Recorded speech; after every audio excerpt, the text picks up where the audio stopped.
Okay, so you wanted a quick video on this one.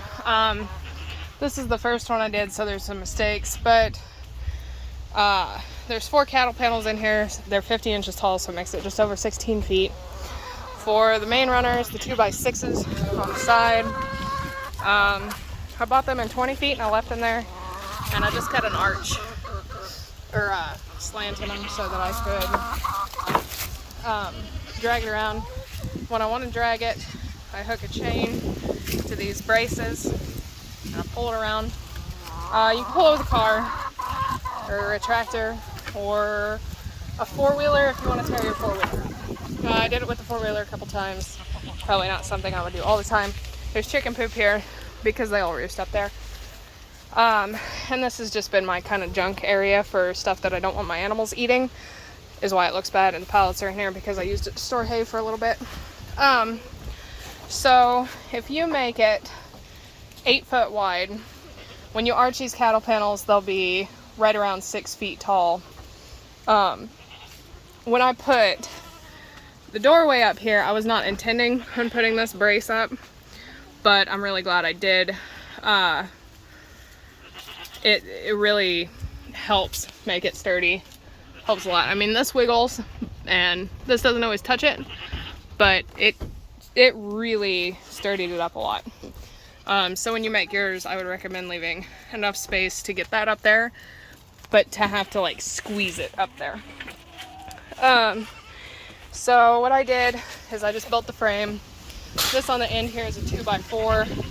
When you screw a screw into end grain like I did, I screwed from the outside there into the 2x4. It isn't a very strong joint, so I don't know if I'd do that again, but I'm not exactly sure how else I'd do it. I haven't really thought about it because I'm not building another one of these right now. But so I screwed that all together. I braced it before I put the panels on, because otherwise it probably would have just pulled apart. And those braces have been way stronger than I thought they would be because, like I said, I drag it around with it and I really thought it would have come apart by now, but it hasn't. So, and then I arched all these and I lifted them up a little bit so they're off the ground, so when you drag it, it's easier. It's not snagging on the ground. And then I stapled them, and then I screwed that 2x4 in after I put the chicken wire on, just to keep everything flat. And honestly, I regret the chicken wire.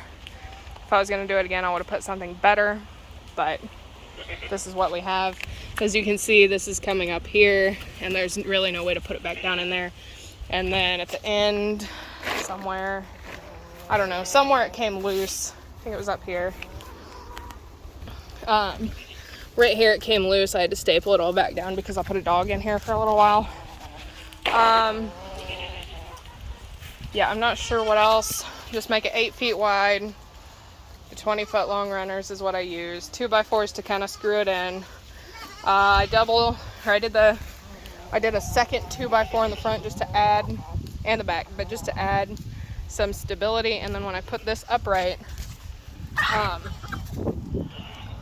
to be under the arches, since that 2x4 is on the outside of the arches, I needed another board in here. Otherwise this door frame would have angled out like that. So, and then this is just a stopper. This is the worst latch imaginable, but it's what I had. I have stuff to change it. I'm just too lazy to. Then the door, I just made, just like a door with the angles to support it and all. These I attached up here absolutely horribly. I just took 2 screws and screwed them in so that they pinch this wire. Terrible way to do it. I would suggest fencing staples or something similar. And then also maybe putting this arch on the outside of the board for more stability. But it is what it is, and it's worked just great. So this winter I plan on tearing all of the chicken wire off, and I used absolutely horrible chicken wire. That's one of the reasons why it's poking the tarps. But this was more of a, well, I have this stuff so I can make it. But this winter I'm going to take all the chicken wire off, and I'm going to cut off the ends of that 2x6 that's sticking out in the front and the back, and I'm going to cover the whole thing in greenhouse plastic, so that, and then this will be the chicken coop.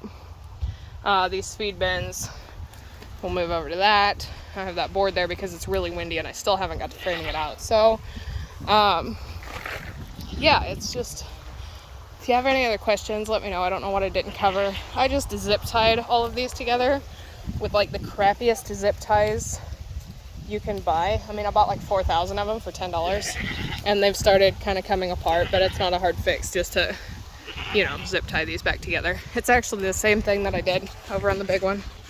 Well, this video is going to take forever to upload, but so when I hooked all these together, I just hooked every single joint with 2 of these little bitty zip ties, and when they start popping off, I just add more. Yeah, my goats are screaming like they're dying apparently, but yeah, and then just cover it in a tarp. The main thing that I learned off of this is do not put sharp edges on the outside where your tarp is going to be. So like this is going to tear your tarp. All these wires sticking up are definitely going to tear your tarp. So if you're going to put wire on it, which is fine, you can do it. Just make sure it's all smooth and the seams and everything.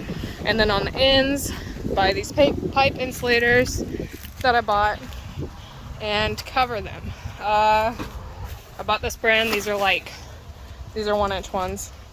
I bought them at Walmart for like $3.50 or something.